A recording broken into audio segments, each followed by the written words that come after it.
Des chasseurs F-35 patrouillent déjà la côte vénézuélienne et effectuent en salaud des exercices d'attaque avec une précision chirurgicale.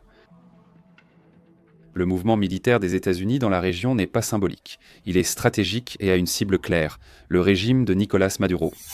À qui profitait cette action terroriste? C'est une opération typique de faux drapeau. L'arrivée de ces avions de 5e génération marque un tournant dans l'équilibre des forces aux Caraïbes et Caracas en est consciente. Le gouvernement chaviste s'est mis en alerte après la détection de F-35 survolant des zones sensibles côtières. Un communiqué officiel du régime chaviste a tenté de montrer que tout est sous contrôle, mais en réalité, il a révélé la nervosité de Maduro et de son régime.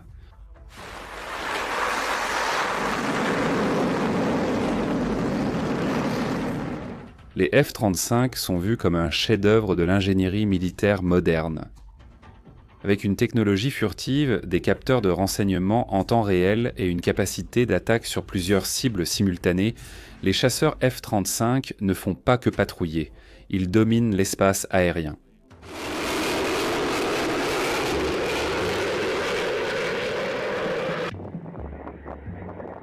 Avec les simulations d'attaque et la patrouille constante de la côte vénézuélienne, Nicolás Maduro s'est retrouvé encore plus isolé. Et dans cette vidéo, nous aborderons comment les F-35 peuvent être utilisés pour neutraliser et capturer Maduro. Soyez les bienvenus à Vida no Cartel.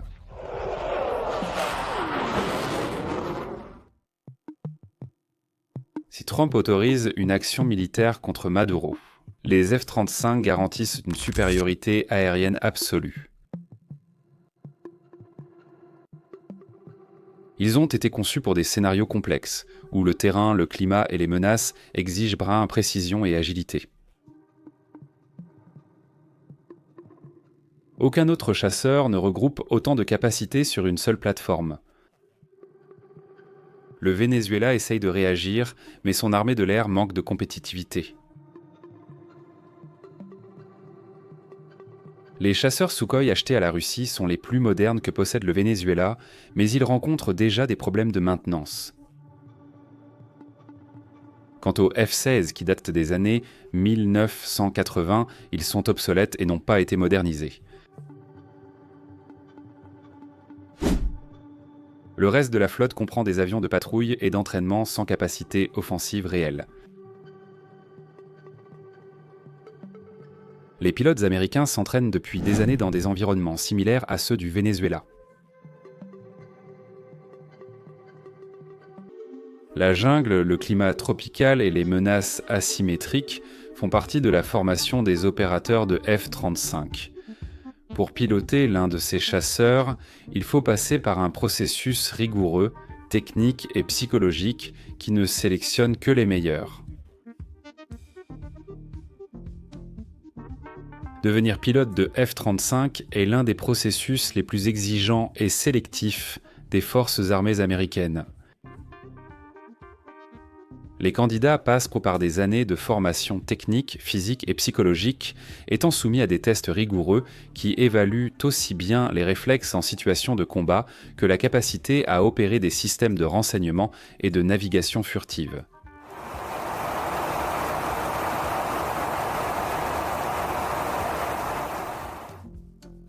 La formation inclut des simulations en environnement hostile, la coordination avec les forces terrestres et aériennes, ainsi qu'une maîtrise complète des technologies de guerre électronique. Seuls les meilleurs parmi les pilotes de chasse déjà expérimentés sont choisis pour piloter le F-35, ce qui garantit à l'appareil non seulement une supériorité technologique, mais aussi une excellence humaine dans sa conduite.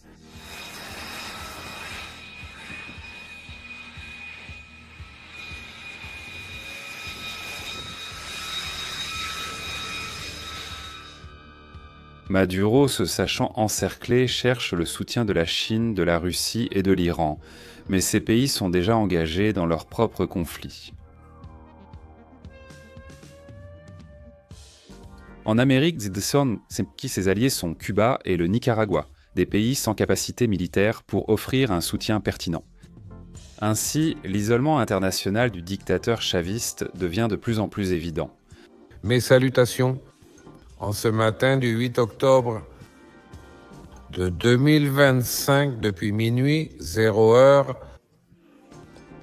a commencé l'exercice Indépendance 200, d'activation intégrale de tous les plans de défense, de résistance et d'offensive permanente dans la zone de défense intégrale La Guaira.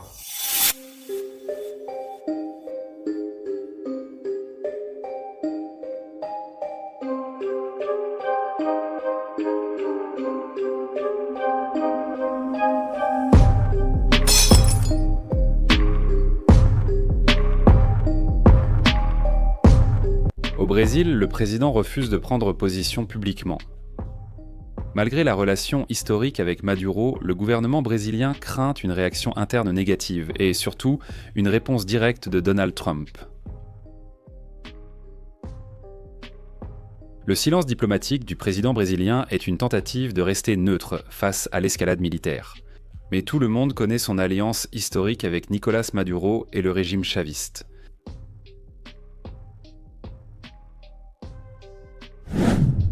La présence des F-35 dans les Caraïbes n'est pas seulement une démonstration de force contre Nicolás Maduro, elle sert aussi à lutter contre le narcotrafic qui opère dans la région.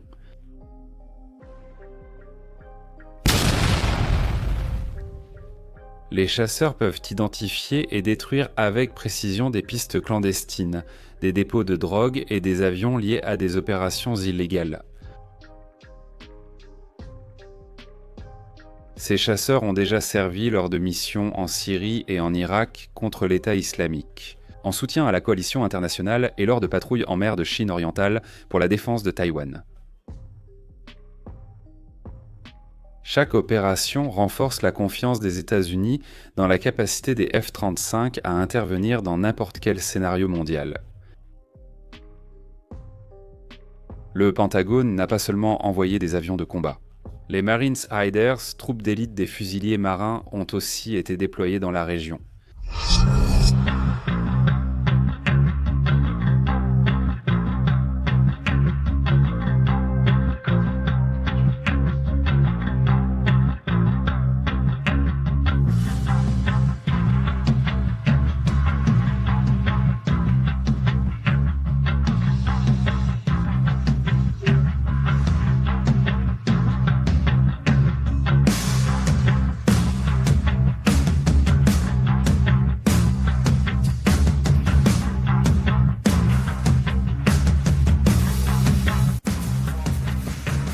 Des hélicoptères d'attaque, des torpilleurs, des porte-hélicoptères et un sous-marin nucléaire forment la force militaire encerclant le Venezuela.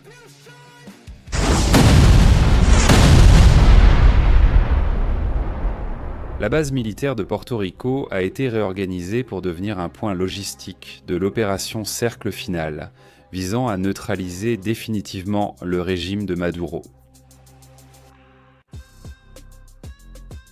Le mouvement intense de troupes et d'équipements montre que les États-Unis sont prêts pour une action coordonnée, rapide et à fort impact, sans marge d'erreur.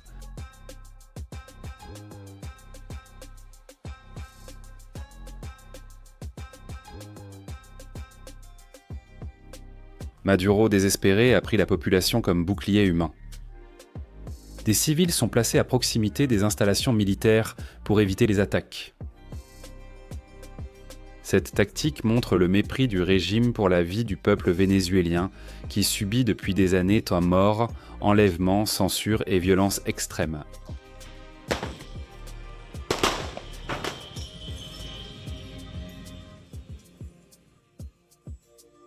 Les renseignements militaires américains ont découvert un bunker secret où Maduro rencontrait la direction chaviste.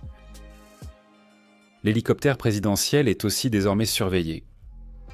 Grâce à ces informations, une opération chirurgicale de capture peut être menée à tout moment, sans recourir à des bombardements massifs.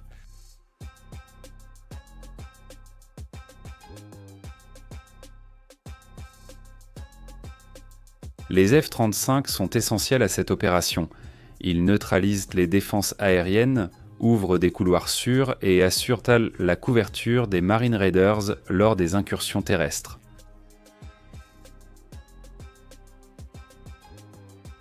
L'intégration de la puissance aérienne et des forces spéciales au litre spécial rend cette mission possible, avec un risque réduit et une efficacité optimale. Le Venezuela est entouré par une force militaire agissant avec précision, technologie et intelligence. Chaque mouvement des F-35 est calculé, chaque vol est surveillé et chaque cible est identifiée à l'avance. Le régime chaviste affronte une force dépassant totalement sa capacité de défense. L'opération Cercle Final ne cherche pas la destruction massive, mais vise à capturer Maduro, démanteler le régime et libérer le peuple vénézuélien. Les États-Unis évitent une attaque massive à cause des dommages collatéraux et privilégient des actions chirurgicales et stratégiques.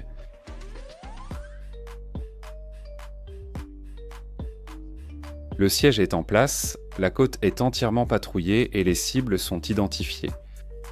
À tout moment, une opération de capture et de neutralisation peut être lancée. Quand cela arrivera, ce sera rapide et définitif.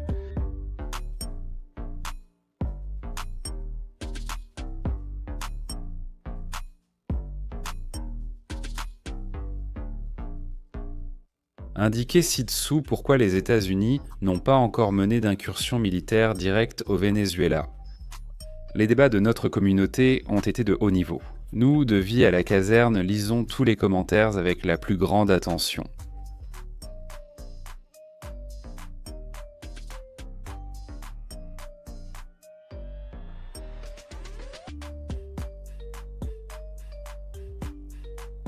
À Vie à la caserne, vous restez informé de l'actualité militaire.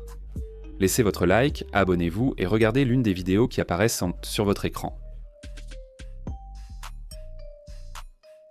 En avant, combattants, à la prochaine.